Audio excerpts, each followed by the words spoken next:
Hello, this time on Sitrep. Is this Russian roulette or chess? We have some big questions to answer about Ukraine's military push into its enemy's sovereign territory. Цілком справедливо знищувати. It is entirely justified to destroy Russian terrorists wherever they are, wherever they launch their attacks from. Russia needs to be forced into peace. That's President Zelensky's take on why. Simon Newton joins us to explain how. And Mike, as usual, gets the hard job working out what comes next. Also on Sitrep, 75 years since the Geneva Conventions came into force, setting limits on the conduct of war. Do those conventions now need a rethink? And the moment that made George Cross holder Kim Hughes. This guy was putting his life on the line to return the situation to normal in West Belfast at that time. I wanted to be that guy, and I wanted to put that bomb disposal suit on and step away from my career as a driver. Sitrep with James Hurst and Professor Michael Clarke. Well, this has certainly been a plot twist in the war between Russia and Ukraine. I don't think I saw it possibly as coming even as an idea, Mike. It's certainly looking right now as a big psychological win at this point for Ukraine. Yes, it certainly is. I mean, they've got some real political benefit out of it, although the military benefit is still to be realized. And, you know, putting this into perspective, we all know that these counterpunches are very risky with very high rewards, but very high costs if they go wrong. And just to give it a historical parallel, I was thinking of three cases, very briefly, just a word. The most successful I can think of a counterpunch like this was the Incheon landings in the Korean War in 1950, when Douglas MacArthur landed at Incheon right behind the North Koreans who were pressing all the way down the peninsula, cut off their supplies, and within weeks completely reversed the North Korean offensive. So that was brilliantly successful. Another example would be the Israelis in 1973. They were under real pressure with this attack from Egypt, and they crossed the Suez Canal and got behind the Egyptian Third Army. Now, that didn't completely reverse the initiative, but it created a stalemate, and out of that came a ceasefire. And then the great example of the one that failed was Robert E. Lee in the American Civil War, the Gettysburg campaign. In order to take pressure off his troops in Virginia, he made this brilliant push through the Shenandoah Valley, through Maryland, into Pennsylvania to get right behind the Union troops. And they met him at Gettysburg in a 3-day battle, which he lost. And that was a complete failure. And after that, after Gettysburg, there was no way back for the Confederacy. They'd lost the war. It took time for that to be realized, but they'd lost the war. So you can see in these examples, you know, Incheon was brilliant. Gettysburg was a heroic failure. You know, when they go wrong in a pretty big way. So we shouldn't have any doubt about this. This is a surprise move. It's not as big as those that I've just mentioned, but my goodness, it is pushing the boundaries.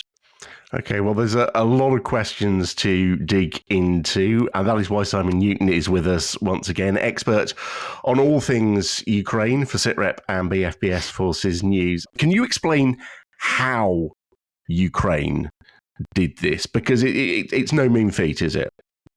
No, as Mike said, it's a big event, and I think the first thing to say, just one caveat, is a lot of this is conjecture, because there is this policy of silence from the Ukrainian side, and a lot of the information we're getting is from the Russian side of things. But there seems to have been a kind of coming together of a lot of different tactics, a lot of things that they've learned, the Ukrainians, particularly from the counteroffensive last summer in terms of concealment.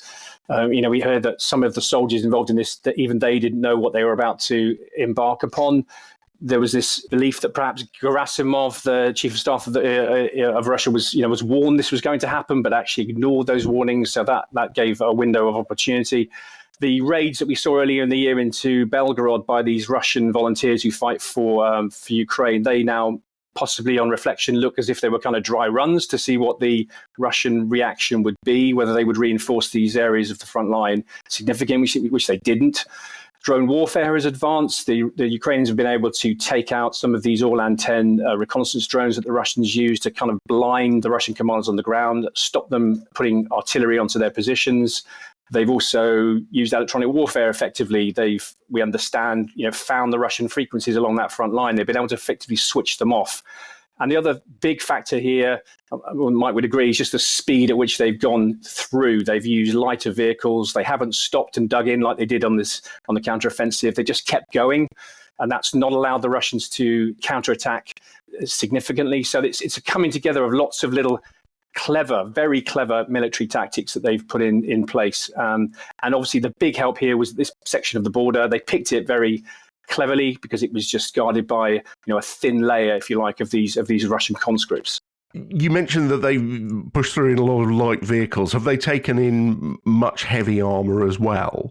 They have been taking in tanks. We've seen some Polish PT-91, I think they are, tanks in there. And we've seen reports today that possibly even a challenge has been spotted inside Russia itself, which would be definitely a first. But most of the time it has been these lighter vehicles, these Strikers, these MRAPs, which have allowed them just to punch out very quickly to these parts of Kursk and just push this bulge further and further out.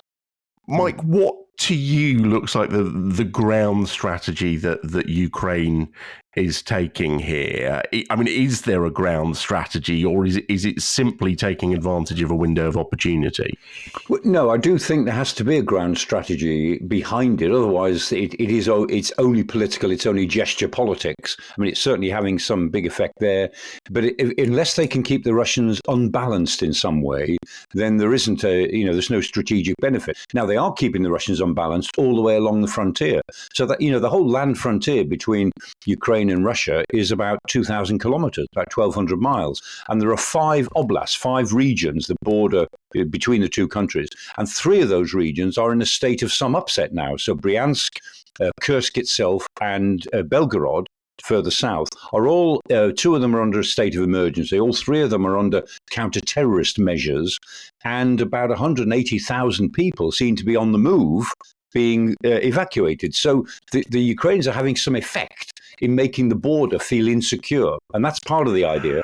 But ultimately, this move will only be judged a success by military analysts if it has the effect of relieving pressure elsewhere on the Ukrainians. And so far, there's a little bit of evidence of that, but not where they really want the pressure to be eased in the Donbass. So the Russians are still pushing even harder than they were last week for Pokrovsk. They're pushing even harder for Chasiv Yar and up towards, they hope, Kramatorsk and Slavyansk. So, unless the Ukrainians can feel that the pressure there is easing, then this effect, this counterpunch, will be seen as not achieving its purpose as a military tactic. And when you talk about that huge border, how much of that border is it that Ukraine has crossed and taken control of right now, Mike? About 25 miles. So about 25 miles out of 1,200 miles. It's tiny. It's an enclave in terms of the amount of border.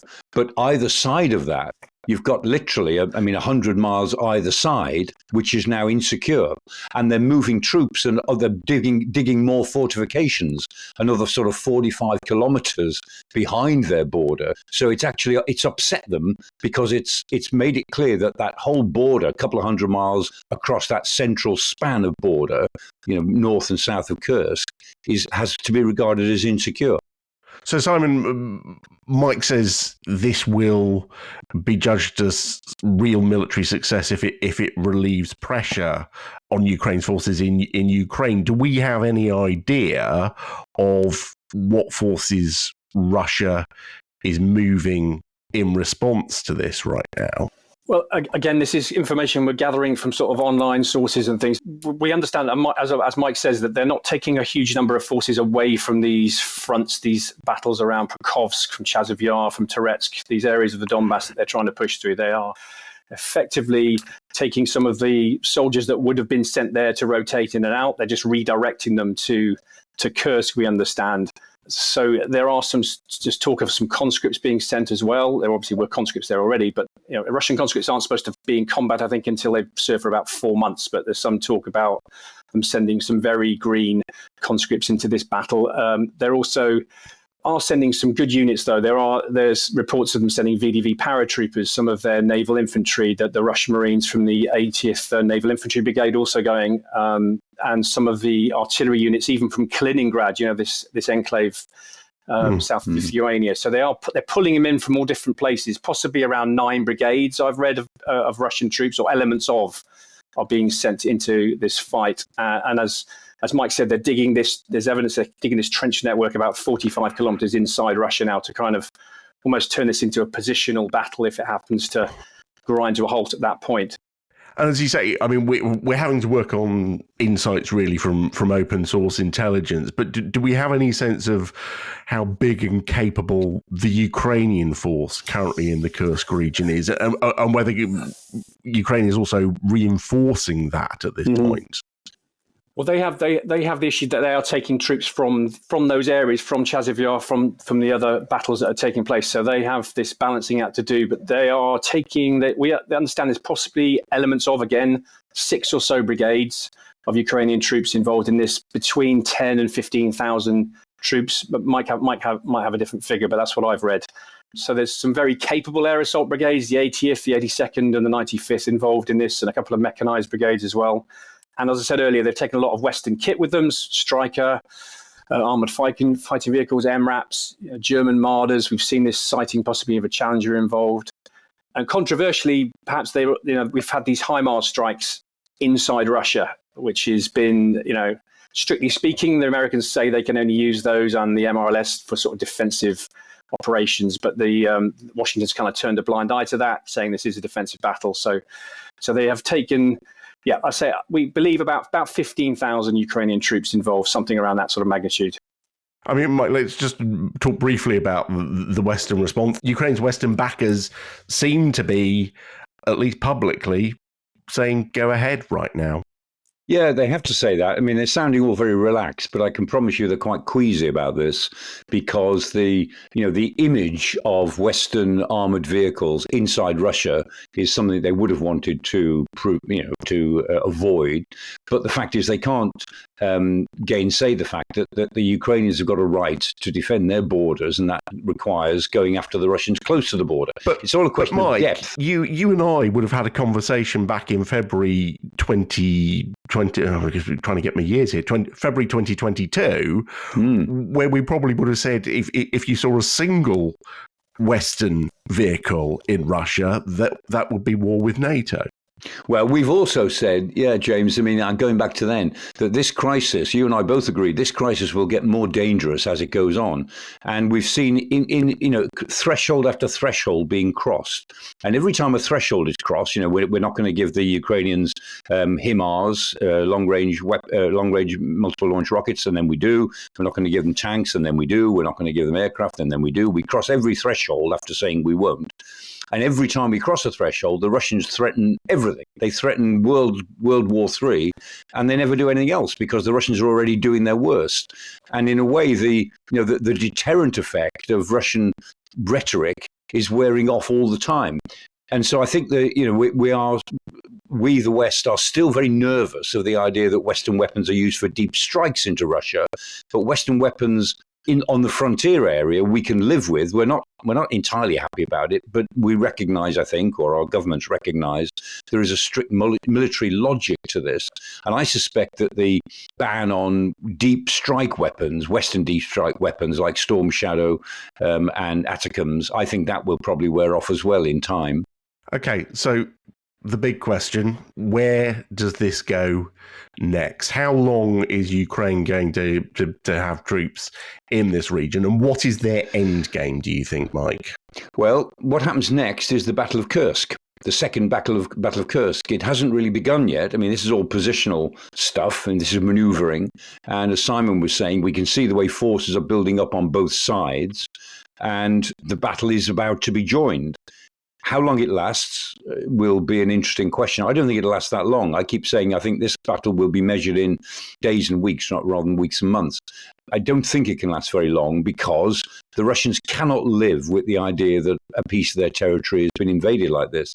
And in a way, the Ukrainians are goading the Russians to come and get them. I mean, they're establishing humanitarian aid corridors. They're behaving like an occupying power, a very civilized occupying power. They want to make that point. And they're putting down, as it were, markers within the territory. They say, well, we don't want to invade Russia, but we're staying here for a while. And that's goading the Russians to actually throw them out. And I think what they want to do is create this Battle of Kursk as a way of relieving pressure elsewhere. That's where it becomes dangerous, because they might lose the Battle of Kursk before they can withdraw in good order and still lose ground in Pokrovsk and Chasiv Yar and so on. If that's the case, then the whole thing will have been a disaster. But if they can hold their own for, let's say, a month or 6 weeks and get some relief down in the south, then they get to the winter and they're in a better position than they were during the summer. And Simon, if we just go finally back to the tactical level to an extent, I mean, on the face of it, there is a strong argument for going into Kursk to take out some of Russia's military capability. How much effect are they having in terms of that right now? Well, I mean, we've had drone strikes, obviously, haven't we, on Russian airfields, and we've had the downing of this Su-34 and various things. So I don't think, and we do see, because all the video we're seeing online is of Ukrainian armor being destroyed, far more than we're seeing the other way around. We don't necessarily know how much impact it's having on the Russian forces in that area, and I don't think the big battles of Kursk haven't actually happened yet.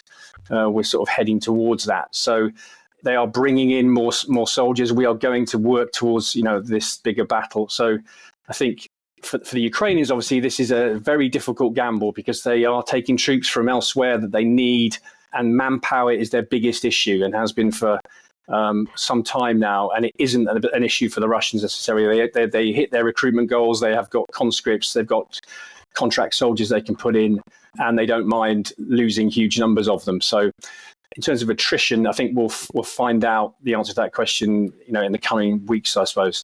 I mean, we've been talking about the war as a whole for 2.5 years, so inevitably we're going to be talking about the battle for Kursk for at least some weeks. Simon, thank you very much indeed.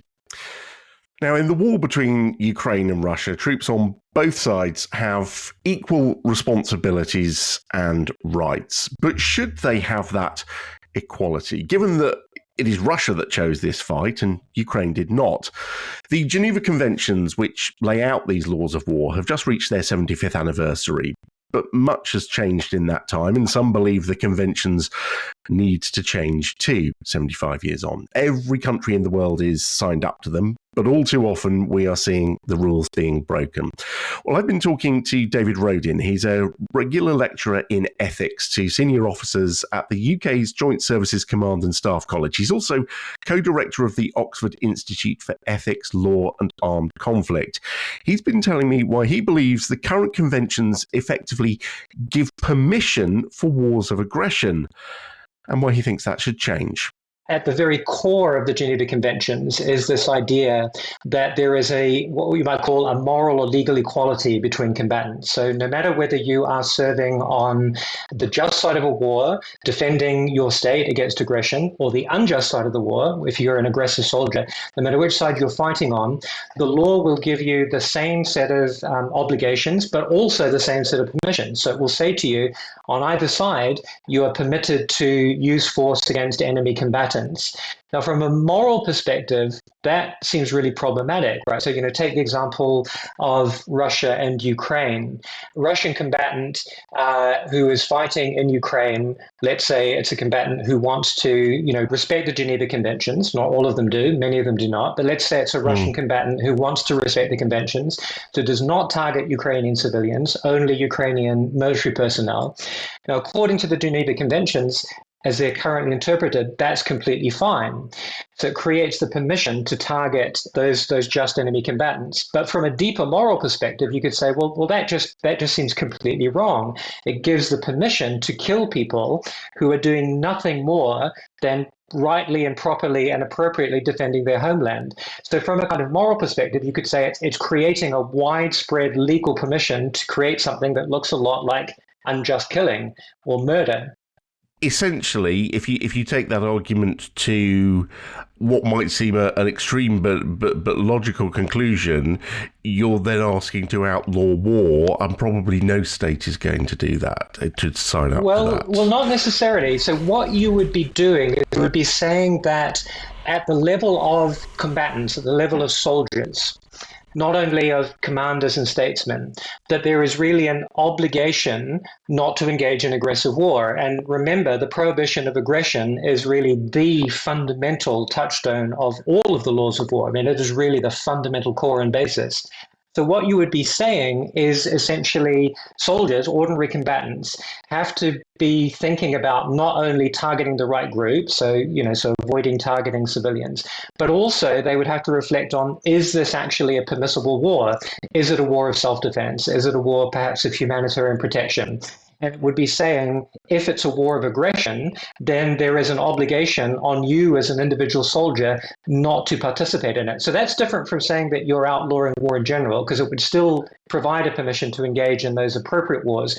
But it would just be saying, hey, soldiers, look, you don't just get a free pass just because you are attacking enemy soldiers. It matters what kind of soldiers they are, whether it's an aggressive war or a defensive war. When people sign up to a military, that they sign up to accept orders, there's only so much you can do as an ordinary member of an armed force to shape the decisions that are taken above you, isn't there? So that's right, and that's clearly a very important part of how we think about the kind of contract for soldiers. But remember that there is already an obligation on soldiers to not obey and not follow what lawyers describe as manifestly unlawful orders. So, if your commander tells you to go and shoot, a group of civilians in a village, it is your obligation as a soldier to not obey that order. And you can face legal penalties and prosecutions if you follow a manifestly unlawful order.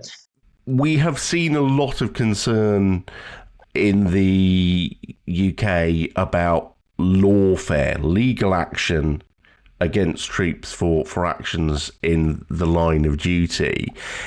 If troops have to consider whether the actions of their governments are legal, it would seem, if that were to go ahead, it would seem impossible to have a functioning military if that was how deep the legal responsibility for the decision to go to war could be prosecuted.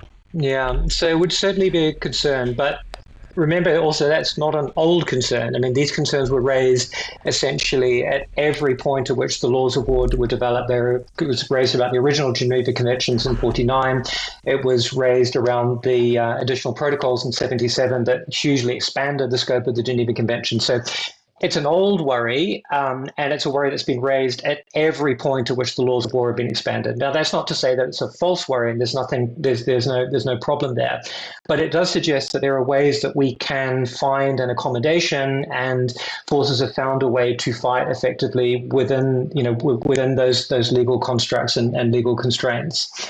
I think this kind of provision would be much deeper, but there are also precedents for this. So in the invasion of Iraq in 2003, there was in the UK, what came to be called the Revolt of the Generals, which is essentially senior commanders saying to Tony Blair at the time, listen, we need to have a legal guarantee, or at least some kind of a legal assessment that tells us that this is a lawful operation to undertake. And that was what pushed Tony Blair into bringing the Attorney General in to give the assessment. So there are precedents for this. Expanding that beyond down into the serving personnel would expand that in a much more significant way.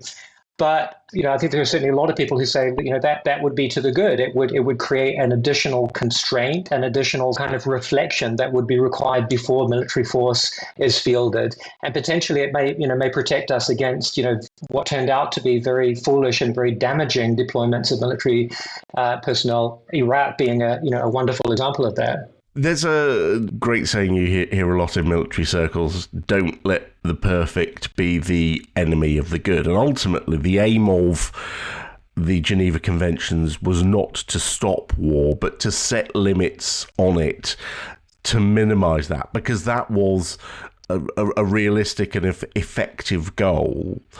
What you're talking about seems to argue for extending the reach of Geneva Conventions, not just to regulate the conduct of wars, but to regulate whether or not wars happen, and that could ultimately lead to the whole system unraveling if people aren't prepared to sign up to it. So look, it's a great question, and it is a really, really important point. But I think, one of the key things that you need to think about when we think about international law is that it's a project, right? So it is a set of provisions that have developed hugely over many, many centuries. It's been a slow project, and it's been an uncertain project, and it's been a project that's had many reversals. But the direction of travel has been unmistakable, and I think the benefits of that project have also been unmistakable. So at every moment of that, we have to reflect. Are we going too fast? Are we actually, risking damage to the whole structure by pushing too far and too fast? I think it's a valid question. I think it's a legitimate question. But I think what's not legitimate is to say, look, it stops, it freezes. Because I don't think anybody looks at the laws of war and says, this is in the perfect form or it's in the best form that it could be in. David Rodin from the Oxford Institute for Ethics, Law and Armed Conflict. There is a clear case set out there for a moral logic in this. But I guess one of the many potential problems is one man's war of aggression is another man's war of liberation. Yeah, but it's not that there is no international law in relation to wars of aggression. David's exactly right that the Geneva Convention doesn't get into it because the Geneva Convention is just originally about the behavior of soldiers when they're in a war, regardless of what that war is about. But remember that the United Nations Court, the International Court of Justice, the ICJ, has very clear guidelines on wars of aggression and wars of defense. And within a week of the Russian invasion of Ukraine in 2022, it declared it to be illegal and demanded that Russia withdraw immediately. Now, the ICJ has no enforcement mechanism, but there's a clear way in the international world of judging wars and declaring some of them to be wars of aggression, others of them to be more defensible as wars. So it's not that there's nothing there. But you're right, the Geneva Conventions were very pragmatic. They really arose out of a couple of treaties in the 1920s, in 1929, which were then formalized in 4 Geneva Conventions in 1949. And they were really about soldiers versus soldiers. And it's only since then, in 1977, there were 2 additional protocols which were about civilians, non-combatants. So the original Geneva Conventions was really about how uniformed soldiers should react to other uniformed soldiers, the weapons that they should use, the way they should treat them when they become prisoners, and so on. Which is why in British war films, people are always waving a copy of the Geneva Convention. It was all about soldiers. 1977, because of the changes in the nature of warfare, the Geneva Conventions were extended to the protection of civilians in war, the illegality of collective punishment, making civilians somehow responsible for things that have happened in their territories and so on. And so the additional protocols are very extensive. Again, there's no great enforcement mechanism, but it is all part of that development of international law that David was talking about. If we look at particularly the role of the Geneva Conventions to protect civilians, the ICRC president this week was asked if she thought they would be able to mark the 100th anniversary, how concerned she was and she's very concerned. The ICRC is recording more than 120 conflicts in the world right now. Back in 1999, for the 50th anniversary, they were recording 20, and we see repeatedly very clear violations of the Geneva Convention principles and seemingly no comeback. No, that's right, because we're entering into a world of much greater disorder than the one that you and I were brought up in for most of our lives. And so as conflict becomes fractured, as more things become conflictual, as it becomes harder to distinguish between international conflict and domestic conflict or civil war, domestic instability, all of those things are now all of a piece. And we are moving into this world which is becoming a contest among autocrats and gangsters with the liberal democracies, as it were, who were dominant, now very much on the back foot, very much on the defensive, trying somehow to exert some influence over this. But that very bleak picture, which is getting bleaker all the time, doesn't invalidate the fact that there is still a core of principles as to what law should be and what human how human affairs should be governed and how international law should be interpreted. And what's interesting, is that even in the midst of all this depressing news, people still talk about international law. They would still rather be on the side of international law than against it. And it's always a problem that there's no enforcement mechanism unless there is a powerful hegemonic power or group of powers. Now, the enforcement mechanism after the Second World War was a United States-led alliance, and that enforced quite a lot of this stuff. That's now very much on the back foot. If the autocracies, as it were, win the contest that we're in the middle of now by the 2030s, then they will be the enforcement mechanism. But my guess is that they won't really enforce the Geneva Conventions very strongly. Okay, finally this week, the moment that made me. It comes from a decorated veteran of Iraq and Afghanistan. Kim Hughes was a high-threat bomb disposal operator, awarded the George Cross after a tour of Afghanistan in which he safely disarmed more than 100 improvised bombs. But his career started very differently, as a driver in the Royal Logistic Corps. After 2 years, in 1999, when he felt he was drifting aimlessly, he was deployed to Northern Ireland, separated from the rest of his squadron, to be the driver for a bomb disposal team. To be honest, I was initially disheartened because I wouldn't be hanging around with the guys, wouldn't be going out on the ground with those with the teams there and doing what they were doing.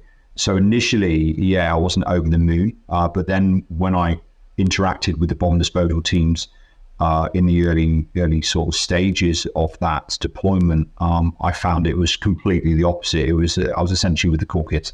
It's a year after the Good Friday Agreement. What was it like? Because it wasn't trouble-free at that point. We were exceptionally busy. Every day we were out on the grounds responding to suspect devices, confirmed improvised explosive devices. And it was 6 months solid of being out and about. And the light bulb moment, the moment that made you, what happened? Yeah, so it was, again, one of my first deployments out onto the ground in West Belfast. It was almost like being thrown in the deep end, and I was just a driver. I essentially drove the team from A to B. And it was only really when the bomb disposal operator put this big bomb disposal suit on and essentially just walked down the road to an improvised explosive device. I was sort of dumbfounded and didn't really know what he was doing.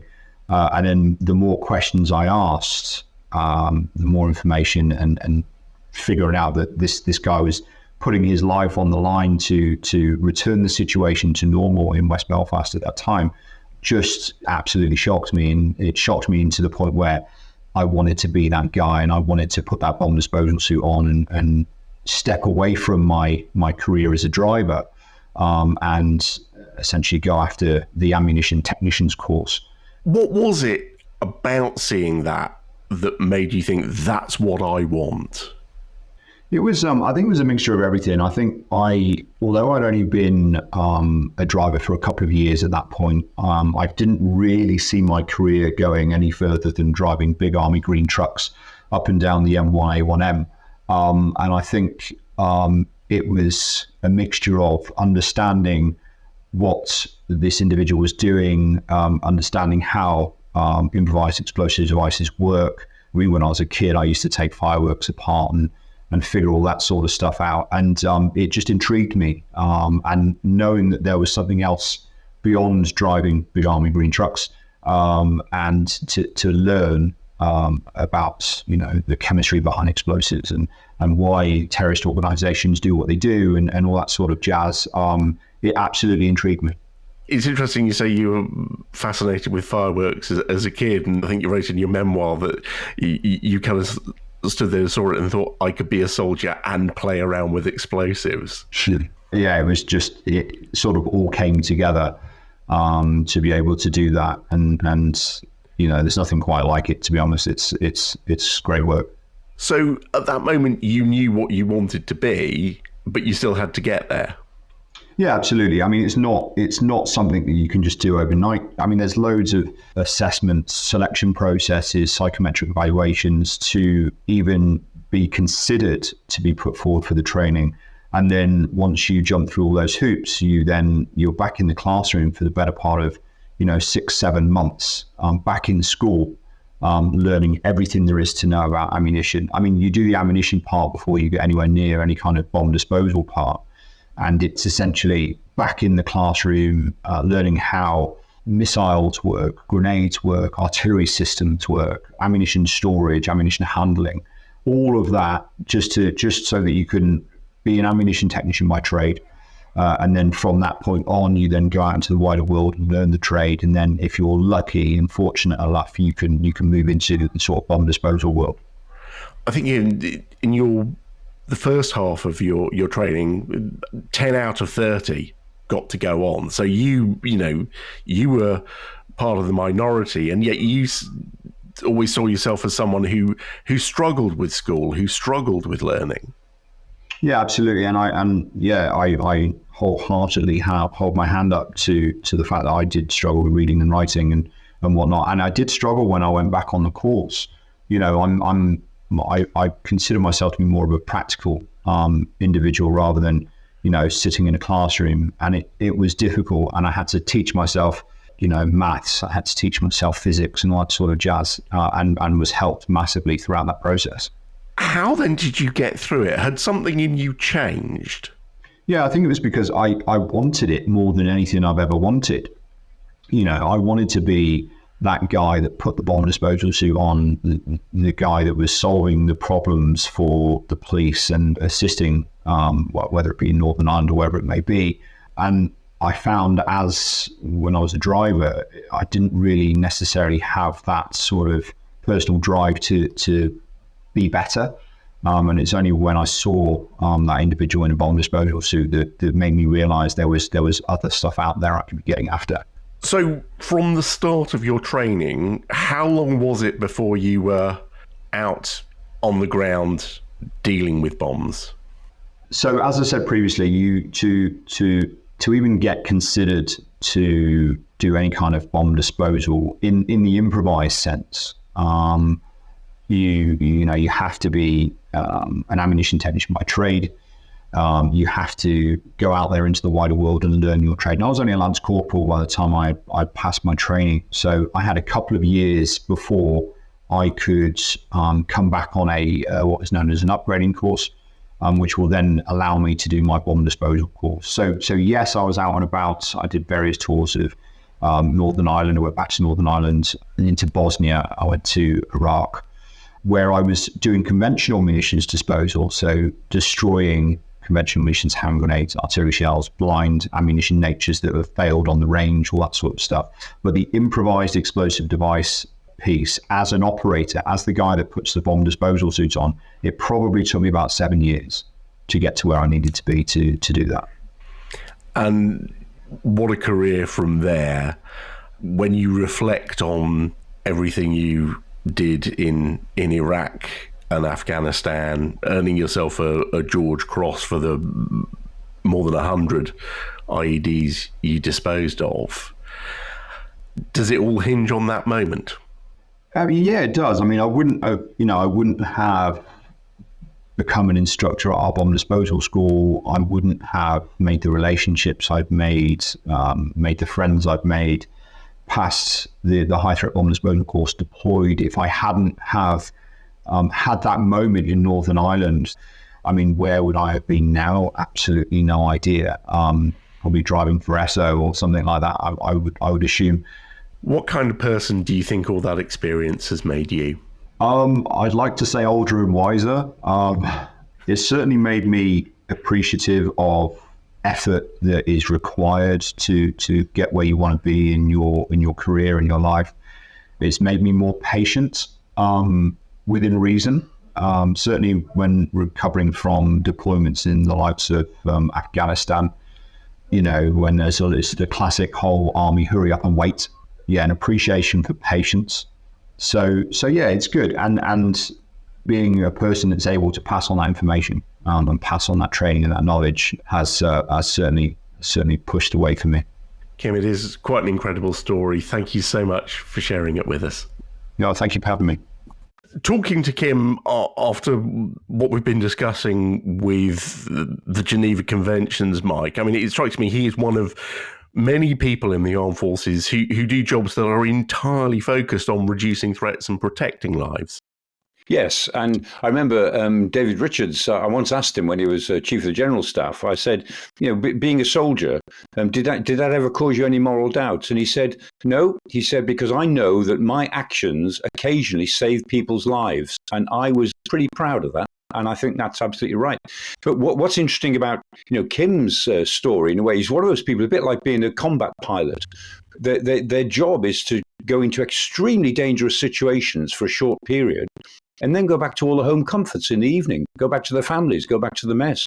It's not as if they're on the front line all the time. It's a very strange sort of dichotomy between great danger and then an ordinary life within an hour. And I think that does have a psychological price that people pay. There's a famous joke about UXO, the bomb disposal squad. They always say, if you ever see a member of the bomb disposal squad running, it's as well to try to keep up with them.